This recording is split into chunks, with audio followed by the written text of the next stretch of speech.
Bom dia, moçada! Tudo bem com vocês? Aqui quem vos fala é o professor Eugênio Bastos, canal Geogênio, a serviço dos alunos que gostam de estudar e passar em concursos.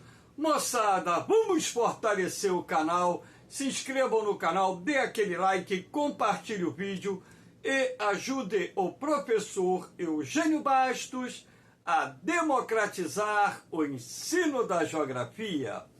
Moçada, no nosso encontro de hoje, eu irei falar sobre o terremoto que ocorreu na noite de sexta-feira, dia 8 de setembro, no Marrocos, que até essa manhã de sábado, horário de Brasília, já teria provocado mais de 1.000 mortes, segundo dados oficiais do governo do Marrocos. Espero que vocês gostem do nosso encontro. Havendo qualquer dúvida, deixe a sua pergunta na parte dos comentários, que eu terei o máximo prazer de respondê-la. Lembrando que no canal Geogênio existem vários vídeos falando de terremotos, como se forma um terremoto, o porquê do Brasil ser um país de relativa estabilidade sísmica. Então, na verdade, nessa aula de hoje, eu não vou me aprofundar tanto no processo de formação dos terremotos, apenas irei analisar o terremoto do Marrocos e fazer uma breve explicação sobre o processo de formação de um terremoto numa zona de convergência ou encontro de placas tectônicas. Então vamos lá ao nosso primeiro slide. Ontem à noite, horário de Brasília, os noticiários anunciaram que o Marrocos sofreu um abalo sísmico de 6,8 na escala Richter. Na verdade, foram alguns abalos sísmicos, sendo que o mais forte atingiu 6,8 na escala Richter. E o epicentro desse abalo sísmico ocorreu nas montanhas do Atlas. Lembrando que a Cordilheira do Atlas é uma cadeia de montanhas que se encontra lá no Marrocos e se estende até a Tunísia. Então aqui nós temos a área onde ocorreu esse abalo sísmico de 6,8 na escala Richter, nas proximidades de Marrakech. Segundo as informações, o epicentro, na verdade, ocorreu a cerca de 75 quilômetros da cidade de Marrakech, que é uma das principais cidades do Marrocos, uma metrópole que tem uma população superior a 3 milhões de habitantes. Então, o Marrocos ele se encontra numa região sísmica ativa, todavia não está entre as regiões sísmicas mais ativas do planeta, mas, vez por outra, o país é atingido por abalos sísmicos de média e até forte intensidade, que causam, além de destruição, infelizmente, vítimas fatais. Então, vamos ver aqui essa questão dos abalos sísmicos lá no Marrocos. Lembrando que aqui nós temos a placa africana, aqui o continente africano, observem bem, essa seta preta indicando que a placa africana aqui está caminhando para o norte, e aqui nós temos a placa euroasiática se deslocando para o sul.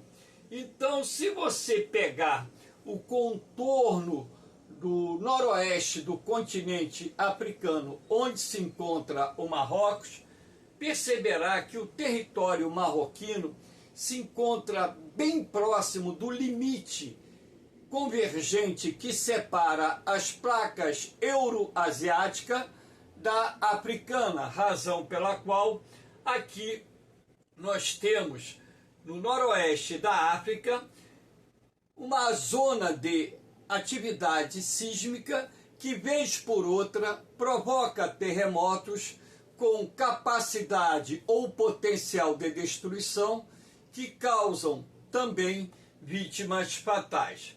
Lembrando a vocês que os terremotos eles são mais fortes em dois tipos de limites de placas tectônicas: os limites convergentes e os limites transcorrentes ou transformantes. Então, esses dois tipos de limites de placas tectônicas são aqueles em que a atividade sísmica atinge maior magnitude. E como o Marrocos se encontra próximo a um limite convergente de placas tectônicas, eis aí a razão de, vez por outra, o país ser atingido por um abalo sísmico com potencial de destruição e de também causar vítimas fatais, como foi nesse terremoto que ocorreu no dia 8 de setembro de 2023. Aqui nós temos, para que vocês possam ter uma ideia, essas partes vermelhas aqui são áreas onde ocorrem abalos sísmicos. Então nós temos aqui o planisfério aberto, né? E pelo planisfério você pode perceber que o noroeste da África não é uma região sísmica tão ativa assim. Nós temos aqui no sul da Europa, por exemplo, onde se encontra inclusive a Itália, onde se encontra aqui mais para o lado de cá a Grécia e até a Turquia europeia, uma área de zona sísmica extremamente ativa. Então aqui você tem a Itália, aqui do lado você tem os Balcãs, pegando aqui a Grécia, se estendendo até pela Turquia, onde lá existe a chamada placa da Anatólia. Então, repare que existem zonas ativas, ou zonas sísmicas ativas, muito maiores, principalmente aqui no continente asiático. Repare aqui na borda oriental da Ásia, e também pegando o sul da Ásia, uma zona sísmica muito ativa, que inclusive pega aqui o território japonês, passa pela Indonésia, pega as Filipinas, enfim. E nós temos aqui a porção ocidental de todo o continente americano, se estendendo aqui do sul do Chile até o Alasca, uma outra zona sísmica, onde é bastante comum a ocorrência de abalos sísmicos de forte intensidade, forte magnitude. Então, quando você observa aqui o norte e o noroeste do continente africano, aqui a linha preta, né, que é a linha que separa a placa euroasiática da placa africana, e você vai perceber que essa linha, que na verdade corresponde a uma falha geológica, está exatamente nesse ponto de separação do continente africano do continente europeu, sendo também uma região sísmica ativa. Como eu disse anteriormente, não tão ativa como outras regiões existentes no planeta. E aqui, mostrando o Brasil um pouquinho, né, percebe-se que o Brasil está numa área de relativa estabilidade sísmica, até mesmo porque o território brasileiro se encontra na porção central da placa sul-americana, e nós já vimos que abalos sísmicos são mais comuns nas extremidades das placas tectônicas, sobretudo nas áreas de convergência ou encontro de placas tectônicas. Aqui nós temos esse desenho que foi feito por mim para mostrar a vocês como ocorre um abalo sísmico em área de convergência de placas tectônicas. Suponhamos que a placa A venha a ser a placa africana e que a placa B venha a ser a placa euroasiática. Então, pelo desenho, vocês podem perceber que as duas placas estão se deslocando em sentidos opostos. E aqui nós temos o ponto de encontro, ou ponto de convergência das duas placas tectônicas. Professor, como ocorre um abalo sísmico dentro dessa situação? Ora, aqui na zona de atrito, ou seja, na zona de encontro das duas placas tectônicas, nós temos a acumulação de energia durante meses, durante anos.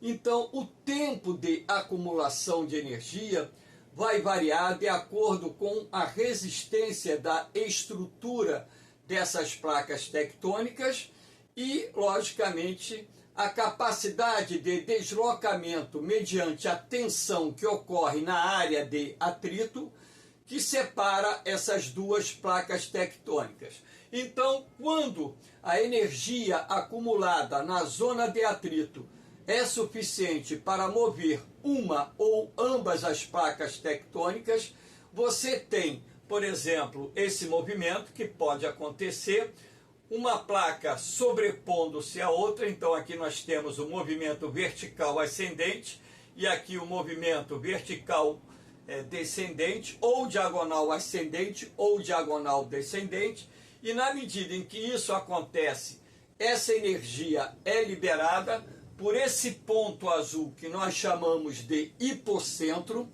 que é o ponto de origem do abalo sísmico. E essas ondas azuis, que são as ondas sísmicas primárias e secundárias, se propagam em direção à superfície. E o ponto da superfície onde o abalo sísmico atingiu maior magnitude, nós chamamos de epicentro, ou seja, é exatamente no epicentro em que nós temos, dependendo, é claro, da intensidade do abalo sísmico, maior potencial de destruição, desde que o epicentro ocorra numa área povoada, como por exemplo numa cidade ou nas proximidades de uma cidade. Na medida em que essas ondas sísmicas se afastam do epicentro, os tremores de terra vão se enfraquecendo, os abalos sísmicos vão se enfraquecendo e o potencial de destruição vai diminuindo. É bom que vocês tenham ideia também sobre um aspecto importante, que é a distância do epicentro do hipocentro. Quando nós temos um hipocentro relativamente próximo do epicentro, o potencial de destruição do abalo sísmico é maior. Então, tremores de terra ou abalos sísmicos cujo hipocentro está a poucos quilômetros abaixo da superfície, ou seja, abaixo do ponto de maior intensidade do tremor, o epicentro, aí nós teremos um abalo sísmico de maior poder de destruição, mesmo que esse abalo sísmico não atinja, vamos dizer, uma magnitude muito alta no contexto da escala Richter. Então, podemos dizer que foi o caso agora desse terremoto do Marrocos, que ele atingiu 6,8 na escala Richter. Então, um terremoto ou um abalo sísmico de 6,8 graus na escala Richter, se ocorre no Japão, mesmo numa área densamente povoada, como por exemplo a região metropolitana de Tóquio, a destruição será mínima. O número de vítimas fatais será mínimo. Então, por que isso? Porque a Grécia é um país subdesenvolvido. Quer queira, quer não, é um país subdesenvolvido que possui muitas construções antigas, precárias, que não resistem a tremores de terra ou abalos sísmicos que atinjam magnitudes superiores a 5 graus e meio. Foi o que aconteceu nas vilas, povoados, em Marrakech, por exemplo, a metrópole mais atingida por esse abalo sísmico. Então, na verdade, esse poder de destruição que esse terremoto no Marrocos gerou se deve muito mais às construções antigas que não foram projetadas dentro de uma tecnologia capaz de resistir a abalos sísmicos de certa magnitude, razão pela qual nós tivemos tanta destruição e tantas vítimas fatais. Lembrando também que o próprio horário em que ocorreu esse abalo sísmico, já no final da noite, onde muitas pessoas se encontravam nas suas residências dormindo, também contribuiu para que o número de vítimas fatais aumentasse de forma significativa no país. Aqui nós temos, por exemplo, tá pulando aqui, me desculpe, tá? Para que vocês tenham ideia, né? Aqui é a Península Ibérica, aqui você tem a Espanha, aqui você tem Portugal, aqui você tem parte do Marrocos e do lado de cá você vai ter a Tunísia. E mais para cá, a Líbia e por aí vai. A Argélia, a Líbia e por aí vai. Então, do lado de cá, né? Repare, essas bolinhas aqui, elas representam a atividade sísmica. Mas só que essas bolinhas menores, na verdade, representam abalos sísmicos de fraca magnitude. Mas vocês percebam uma coisa. Repare que toda essa parte sul aqui da Península Ibérica e toda essa parte norte e noroeste da África, que é o ponto em que o limite convergente das placas africana e euroasiática se encontra, é exatamente a área onde é mais comum a ocorrência desses abalos sísmicos. Então, professor, quer dizer que Portugal, o sul da Espanha, são áreas propensas também à ocorrência de abalos sísmicos? Sim, assim como a Argélia, assim como a Tunísia e por aí, assim como a Líbia. Então, na verdade, você tem aqui, nesse ponto, né, uma zona de atividade sísmica ativa, porém, como eu disse anteriormente, não tão ativa quando comparada a outras regiões sísmicas existentes no planeta. Aqui nós temos, por exemplo, né, algumas imagens, né, infelizmente, mostrando o rastro de destruição desse terremoto que aconteceu no Marrocos, imagens que foram publicadas pela imprensa internacional. Então aqui você vê esse tipo de estrutura, né, esse muro, né, de uma edificação velha, muro de tijolo, enfim.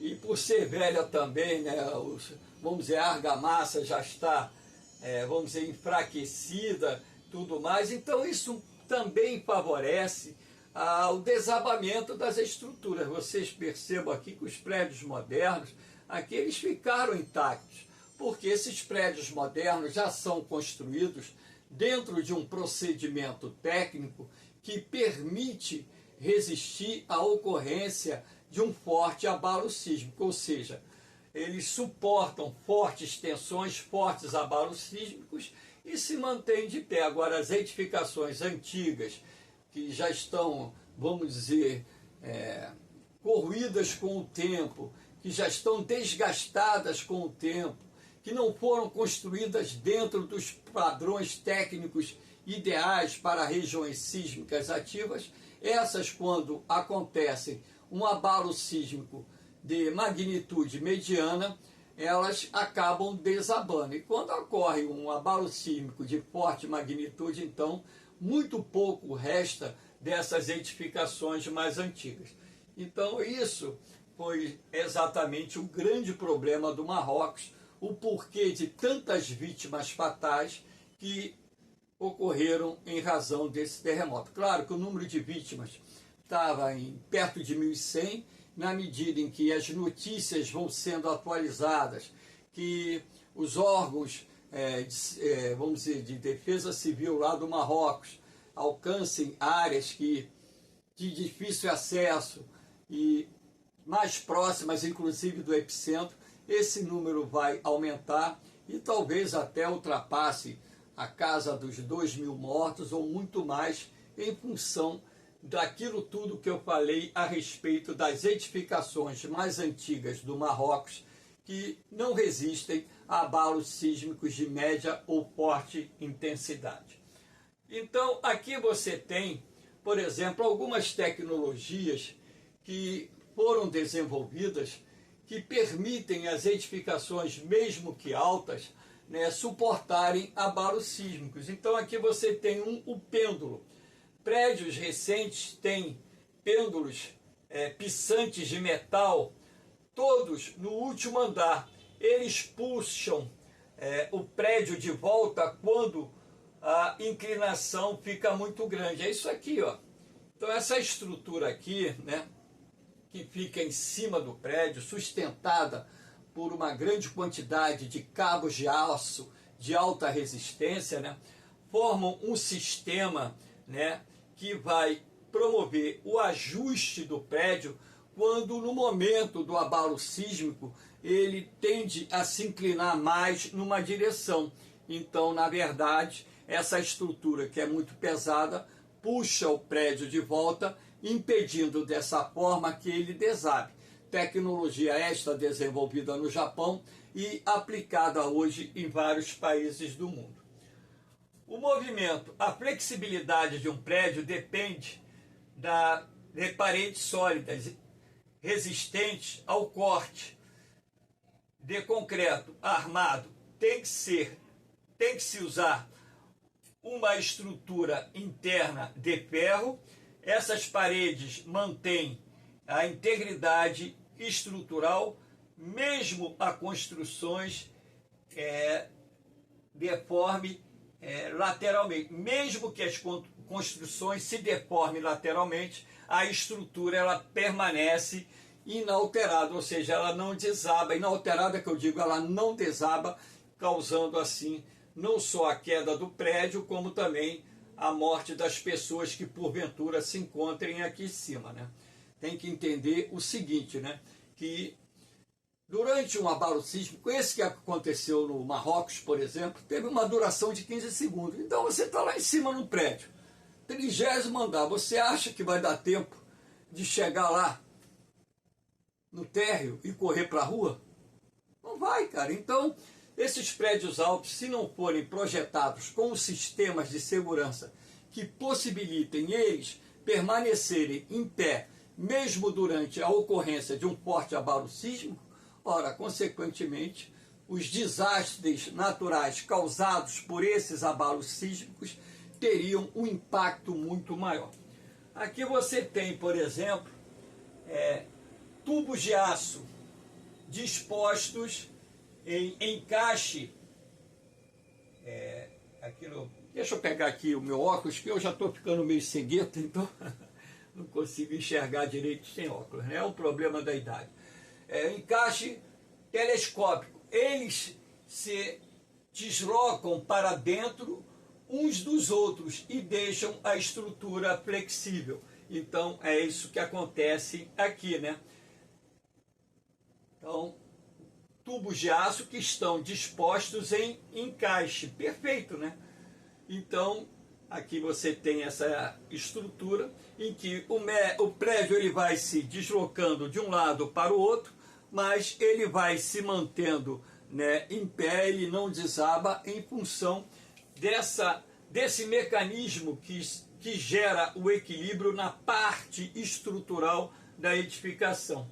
Amortecedores. Em alguns edifícios modernos, estes pistões compensam os deslocamentos verticais e são controlados por computador, que fica aqui embaixo, né? Esses pistões que funcionam como verdadeiros amortecedores no momento em que você tem o abalo sísmico, a terra começa a tremer.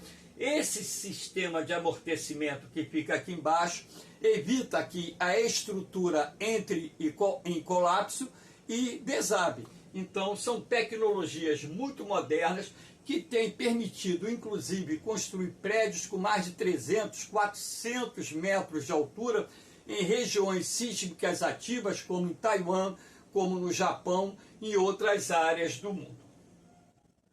Aqui também eu estou mostrando a vocês, mais uma vez, né? Mudanças estruturais custam caro, mas são essenciais na hora em que a terra começa a tremer.